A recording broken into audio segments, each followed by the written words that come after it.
Hi guys, it's Dana, and I'm back at you this week with 411 on 911. Today joining us, we have Darlene. Hello. Good morning. Thank you for being here today. Thanks for having me. How long have you been here? It'll be 21 years in September. 21 years, very long time, ladies and gentlemen.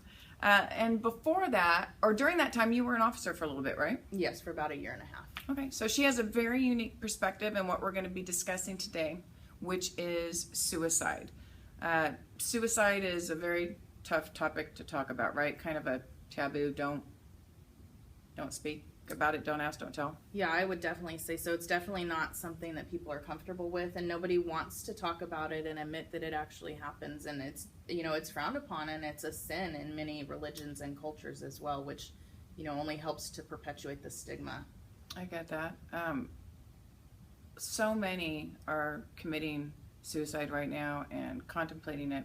We really should be getting it out in the open and talking about it, yeah. Yeah, we definitely need to be talking about it just so, if nothing else, but to educate people that there are other options and there are so many resources out there. One of the statistics that really surprised me was that in 2015, there were 44,193 people in the United States that killed themselves, that committed suicide. And that's more than died by homicide that year, which is just an alarming statistic. Wow. And we really should be doing everything we can to get that down. Yeah, that's a huge number. Mm-hmm. So what if I know someone who I think is contemplating suicide and wants to hurt themselves? What should I look for?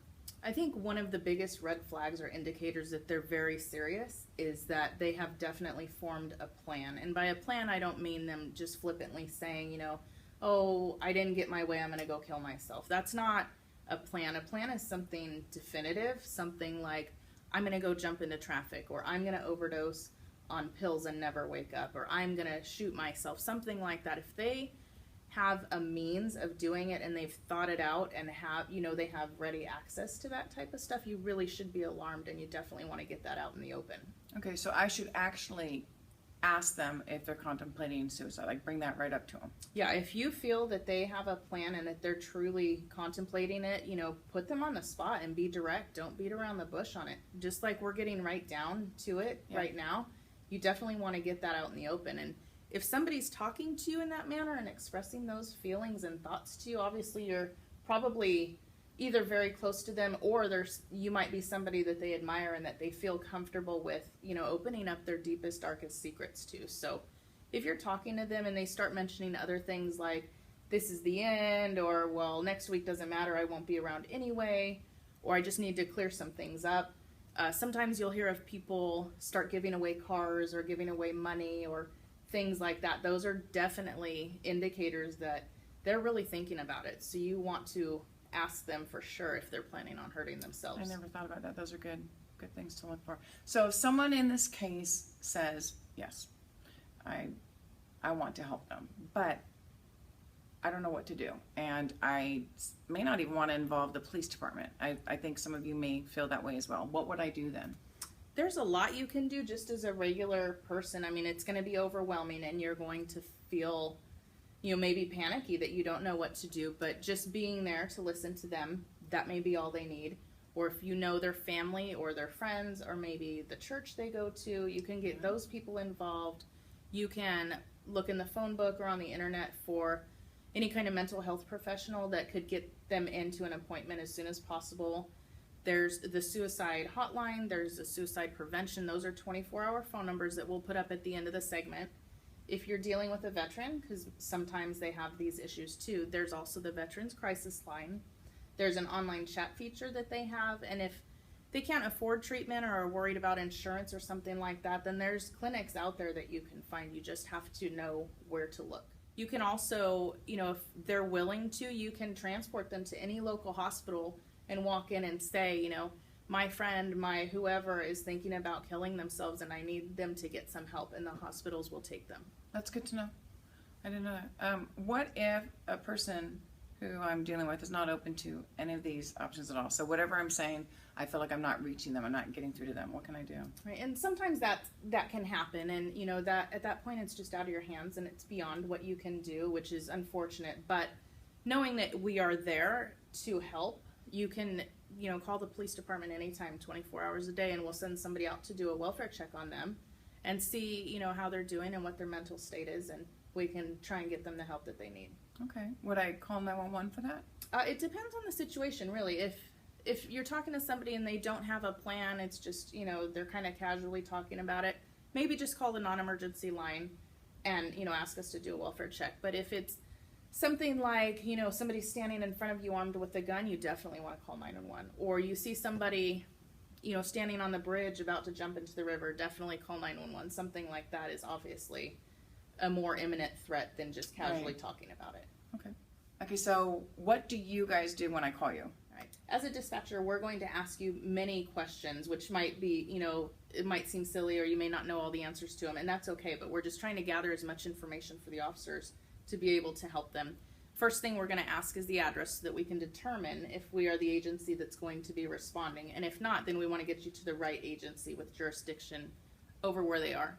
Right. Some things that we're going to ask you are their name, their date of birth or age if you know it, if you know if they've been drinking or using any drugs, if you know if they have access to weapons, or if pills, you know, might be the means if they have those, any prior suicide attempts, any dogs at the residence even, any kids in the house, any other family members, things like that are all going to come into, you know, the officer's mindset as they're responding, because they may have to handle the situation a little more delicately. So you're right, a lot of questions. Right. Okay, but it's to help them, right, as well as the officers, right? Because we want to know, you know, as much as we can, okay, as we're, you know, approaching them, to see what kind of mental state they're in and what we might be facing and dealing with when we get there. And yeah, that makes sense. Right. So a big thing now would be social media. I'm on Facebook. We're on Facebook right now. So if I have a Facebook friend who says something kind of ominous, kind of creepy, that sounds like, yeah, that they may be contemplating hurting themselves, what would I do? You can absolutely call the police, but the biggest thing is we're going to have an address to be able to go out and find them. A lot of people think that the police department just magically has the addresses or phone numbers of every person out there, and it's just not true. So do your best to get an address. If you're able to maybe look at their profile, see if they have a phone number or anything like that. But you have to remember that just because they're posting on Facebook and they might have a home address, they may not be there. So we'll do everything we can to track them down, but we're going to be limited without an address. We may be able to look them up by their name and age, see if maybe we have a driver's license record or something like that. But again, if we don't have a current address for them, there's not going to be too much that we can do. Sounds very, very tricky when it comes to the Facebook stuff then. Yeah, it can get really complicated and frustrating for us when we truly want to help people. And we may not be able to actually send right, officers out if we don't have an address. Right. Okay. So overall, to me, it sounds like you, the police department, we truly care about these people. We don't want anyone to be hurt or to hurt anyone else. No, I mean, we definitely care. Everyone in here has been affected one way or another, whether it's, you know, we talked to how many suicidal callers over the course of our career, or, you know, have heard or witnessed a suicide. I have a former patrol partner who committed suicide. I have a family member who's committed suicide, you know, and I've had to deal with it a lot, both at work and in my personal life, and we absolutely care. And, you know, we just want people to live the best life they can and not do a permanent solution to what is a temporary problem. No matter how big it is, it's a temporary problem. Right. I would like to thank you for being here with us today and for opening up as you have. I appreciate it. I'm sure our viewers appreciate it. Yeah, thanks for having me. If you guys have any questions or comments, as always, please post them in our comment section. This was a very difficult topic to talk about, like Darlene mentioned. Go ahead and put in your 2 cents. We'd like to hear from you. And we will post all the phone numbers, like Darlene said, and the emails for everybody, okay? So you all take care, and we will see you next week.